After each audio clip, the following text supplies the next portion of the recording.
In the years leading up to 1939, Europe seemed to be standing on the edge of a precipice. Germany had remilitarized the Rhineland, occupied Austria, and absorbed Czechoslovakia without firing a shot. Britain and France had watched, alarmed but hesitant. The clouds of war were gathering, and few realized that the battle to come would not only be fought with bullets and bombs, but with waves of invisible energy. Radio waves that could reveal the enemy before he even appeared on the horizon. Radar, or radio detection and ranging, was Britain's secret weapon before it became the world's household word. The story began in quiet laboratories, in dusty lecture halls and military workshops, where physicists and engineers worked tirelessly to unlock the possibilities of electromagnetic waves. Scientists like Robert Watson Watt and his team were experimenting with the reflection of radio waves, attempting to detect the presence of aircraft long before human eyes could see them. Many doubted it was possible. Many dismissed the effort as theoretical curiosity. Yet by the late 1930s, the British Air Ministry saw in radar the chance to level the playing field against the Luftwaffe. The first installations were primitive. They resembled giant towers with wires strung in strange patterns, perched on wind-swept cliffs and desolate hillsides. Operators, often young men and women, sat in small rooms filled with screens, dials, and switches. To the untrained eye, the bouncing dots on the cathode ray tubes were indecipherable, but to those trained in the art, each blip represented life and death. The location of enemy bombers racing across the channel, the approach of a formation that could flatten a city if left undetected. By the summer of 1940, these installations formed the backbone of Britain's chain home system, a network of radar stations stretching from Scotland to the southern coast of England. It was far from perfect. Weather conditions interfered with signals, and the radar could not detect aircraft flying at low altitudes.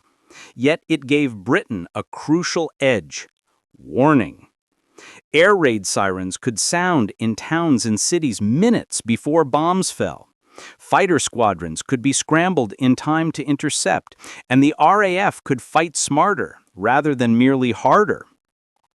The Luftwaffe, for all its technical brilliance and experienced pilots, had no idea it was walking into an unseen trap. Pilots trained to rely on visual spotting and maps now found their movements anticipated by a technology they could not comprehend. German commanders believed in the superiority of the human eye and the ability of rapid attack. They had not accounted for machines that could see through darkness, clouds, and distance, transmitting information faster than any messenger could ride. Early in the Battle of Britain, radar proved its worth. On calm summer mornings, chain-home operators would report the incoming waves of enemy aircraft, numbers, headings, approximate altitudes. Fighter Command headquarters in Uxbridge, underground in a vast war room, became a hive of activity. Dials spun. Plots were marked on large maps. Red and blue markers shifted to represent bombers and interceptors. Here, decisions were made in real time: which squadrons to send, how to split forces, where to concentrate fire. A single error could mean a city obliterated. A single success could save hundreds of lives. Yet the human side of the radar revolution is often overlooked. Young operators, some barely out of school, sat at these machines for hours, scanning, recording, calculating. Their work was repetitive, exhausting, yet vital. Women from the Women's Auxiliary Air Force, the WAF, played a disproportionate role, becoming experts in tracking, decoding, and relaying information. Without their tireless dedication, radar would have just been an invention.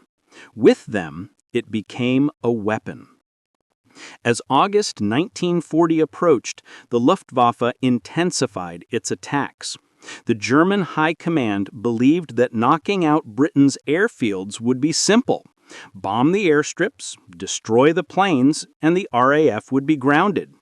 Yet radar had already given Britain the upper hand. Each bombing raid was met with precise interception. Pilots were guided to the approaching enemy like chess pieces on a board, striking with deadly efficiency. Dogfights erupted over the white cliffs of Dover, but often the first indication for German crews that fighters were nearby came not from sight, but from the invisible hand of radar. The Luftwaffe soon adapted its strategy, shifting to bombing London directly, hoping to break civilian morale. This became the Blitz, a campaign of terror rather than tactical necessity. Radar, though less effective against scattered nighttime raids, still provided early warning and allowed anti-aircraft batteries to engage targets more accurately. Civilian casualties were tragic, but without radar, they would have been exponentially higher. Radar also forced innovation. British scientists and engineers worked tirelessly to improve detection, reduce false signals, and extend range. Countermeasures evolved. Operators learned to distinguish between flocks of birds, weather anomalies, and actual enemy formations. Experiments in plotting, predictive interception, and communication protocols transformed a simple detection tool into a full-scale defensive system. By late 1940, radar was no longer just technology. It was strategy incarnate. Fighter command depended on it. Churchill himself understood its importance. In secret meetings, he was briefed on chain home, on the calculations that predicted Luftwaffe movements, on the lives saved by those invisible waves. He praised both the technology and those who operated it, recognizing that the survival of Britain was as much the result of scientific ingenuity as of courage in the air. The radar revolution did more than save Britain in 1940. It changed the way war would be fought forever. For the first time, detection, communication, and coordination at speed could outmatch sheer numbers. It laid the groundwork for electronic warfare, night fighting tactics, and the intelligence-driven campaigns that would define later stages of World War II. Across the Channel, German intelligence remained unaware of the full extent of the advantage. They could not see the towers, the operators, the plotting tables. They could not predict the silent, invisible hands orchestrating the defense of Britain. When German commanders boasted of superiority, they did so blindly, unaware that their every move was anticipated by machines and minds working in concert. As the summer of 1940 deepened, the skies over southern England became a theater of invisible struggle. The Luftwaffe believed it held the upper hand, trained pilots, well-maintained aircraft, and the confidence of rapid conquest. Yet Britain had a secret weapon that could see without being seen.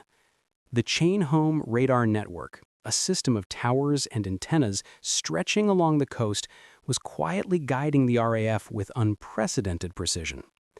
Each radar operator, sometimes a teenager, sometimes a young woman from the Women's Auxiliary Air Force, held a map that could decide life or death for thousands of civilians below. In Fighter Command's command center at Uxbridge, officers huddled over large plotting tables, moving colored markers to represent squadrons in the air. As blips appeared on the radar screens, messages were dispatched instantly to airfields, directing pilots to intercept formations of enemy bombers. The scale and speed of the operation were breathtaking.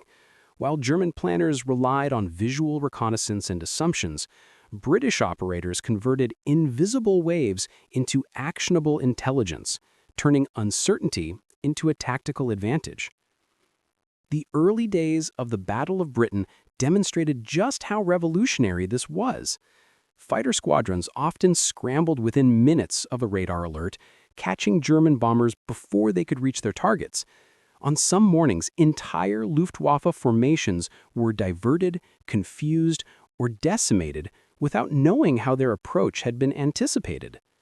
Pilots on both sides were engaged in a deadly dance, unaware that, behind the scenes, radar operators orchestrated the battlefield with quiet, relentless efficiency. Radar was not perfect. Storms, low-flying aircraft, and technical limitations occasionally caused confusion. Operators learned quickly, developing methods to distinguish flocks of birds, weather interference, and enemy formations. They refined the system's predictive algorithms, allowing controllers to anticipate the speed and trajectory of incoming raids. This blend of technology and human judgment created an unparalleled early warning system, giving Britain precious minutes to prepare defenses and scramble fighters. Beyond operational coordination, radar reshaped strategy. German intelligence underestimated its effectiveness, believing Britain's defensive measures relied solely on fighter pilots and anti-aircraft batteries. They failed to recognize that each bomber formation faced a highly coordinated, intelligence-driven response that was invisible from above. This misjudgment forced the Luftwaffe into prolonged bombing campaigns, first targeting airfields and radar stations, then shifting to London in the Blitz. Even then, radar remained a lifeline, allowing Britain to survive sustained attacks that might otherwise have crippled the nation. Radar revolution extended beyond the Channel coast. Engineers began installing mobile units, coastal picket stations, and experimental devices capable of detecting aircraft at night or in low visibility conditions. Each innovation extended Britain's ability to anticipate attacks, creating a layered, interconnected defensive web. The combination of radar, communication networks, and responsive fighter squadrons became the foundation for modern air defense, proving that technological foresight could offset numerical disadvantage. Operators, often working 12-hour shifts in cramped rooms, became the unsung heroes of Britain's survival. Their work required intense focus, quick judgment, and resilience under pressure. Young women, in particular, played a central role. They decoded signals, plotted movements, and relayed instructions with precision. Their contributions challenged traditional wartime gender roles, demonstrating that victory depended not only on pilots in the air, but also on those who guided them from the ground. As the Battle of Britain continued, radar operators witnessed moments of both triumph and tragedy. Interceptions prevented countless bombings, yet civilians continued to suffer under relentless Luftwaffe attacks. Each radar blip represented a human story. The bomber approaching a school, a factory, or a hospital, the fighter pilot guided to intercept, the operator coordinating from a distant tower. In this sense, radar was more than a weapon. It was a tool of survival, a bridge between technological innovation and human life. By autumn 1940, the German air campaign had shifted focus to terror bombing, attempting to break civilian morale. Yet radar's effectiveness persisted. Even at night, early warning allowed civilians to take shelter and anti-aircraft defenses to fire with improved accuracy. Radar data enabled the RAF to optimize patrol routes, ensuring that fighter squadrons could engage enemy aircraft efficiently even under difficult conditions. The psychological impact was profound. British civilians knew that an invisible network was watching the skies. This knowledge instilled confidence and resilience, countering the intended effect of German bombing campaigns. Meanwhile, Luftwaffe pilots began to experience frustration and disorientation, often unaware why their attacks were being countered with such precision. Radar had not only leveled the playing field, it had introduced a new dimension to warfare that the enemy could not comprehend. As 1941 dawned, radar technology continued to evolve. Engineers introduced long-range early warning systems, improvements in antenna design, and refined signal processing techniques. These advancements allowed Britain to detect incoming aircraft from greater distances, providing more time for fighter squadrons to respond and reducing civilian casualties. The integration of radar into military strategy had transformed the RAF from a reactive force into a proactive one. Countermeasures became a critical battlefield. German scientists attempted to jam radar signals, develop stealth approaches, and confuse operators with decoy formations. Each attempt forced British engineers to innovate further, creating a technological cat-and-mouse game that extended far beyond the skies of southern England. The stakes were immense. Radar not only determined the outcome of individual raids, but also influenced the overall trajectory of the war. Training programs were expanded to ensure that operators could interpret increasingly complex data. Wartime schools taught young recruits how to distinguish blips, predict trajectories, and relay instructions with minimal delay. Coordination between radar stations and fighter command became seamless. This integration allowed for sophisticated strategies, such as vectored interceptions and layered defensive formations, which would have been impossible without the technological and human synergy that radar enabled. The impact of radar extended beyond the immediate defense of Britain. It allowed Allied commanders to plan operations with unprecedented intelligence, from anti-submarine warfare in the Atlantic to the preparation of bombing campaigns over Europe. Radar provided actionable insights that shifted strategic thinking. In many respects, radar transformed war from an art of chance and experience into a science of prediction and coordination. Even as the war progressed, radar remained at the center of innovation. Mobile units were deployed to support ground operations. Night fighting capabilities were enhanced, and signals intelligence was integrated with operational planning. By the time the Allies prepared for the invasion of Normandy in 1944, radar technology, developed, refined, and battle-tested since 1940, played a decisive role in ensuring operational success. The human story continued alongside the technological revolution. Operators endured fatigue, stress, and the constant awareness that failure could cost thousands of lives. Many women, initially underestimated, became experts in interpreting signals and coordinating responses under pressure. Their contributions were essential to the effectiveness of the radar system and the survival of the nation. German commanders, meanwhile, remained partially blind to the technological advantage. They underestimated the role of radar, assuming that the RAF's successes were due to pilot skill alone. This miscalculation led to overconfidence, repeated tactical errors, and an underestimation of Britain's capacity for coordinated defense. The legacy of radar extended far beyond the skies of 1940. It became a blueprint for modern electronic warfare, air defense, and intelligence operations. Britain's survival in the early years of World War II was inextricably linked to the combination of technological innovation, human ingenuity, and strategic foresight. Radar reshaped military doctrine.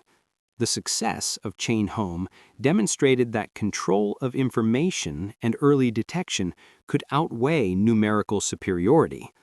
Commanders learned that anticipation, coordination, and precision could determine the outcome of battles as much as brute force. The psychological impact on both sides was profound. British civilians gained confidence and resilience, while German forces confronted an enemy that seemed to anticipate every move. The innovation also influenced Allied planning for subsequent campaigns. During the Normandy invasion, electronic intelligence, radar-guided operations, and deception tactics all owed their origins to the early radar systems of 1940 to 41. The principles developed during the Battle of Britain, early detection, rapid communication, and coordinated response, became foundational to modern military strategy. Historians now recognize radar as one of the pivotal factors in Britain's survival.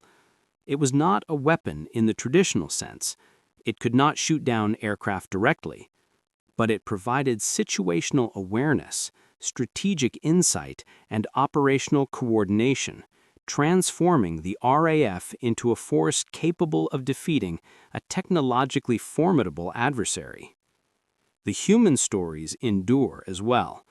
The young men and women who operated radar stations, often in harsh and dangerous conditions, played a crucial role in defending their nation. Their dedication, expertise, and courage ensured that Britain could withstand the Blitz and prepare for future operations. By the end of the war, radar had proven its value repeatedly.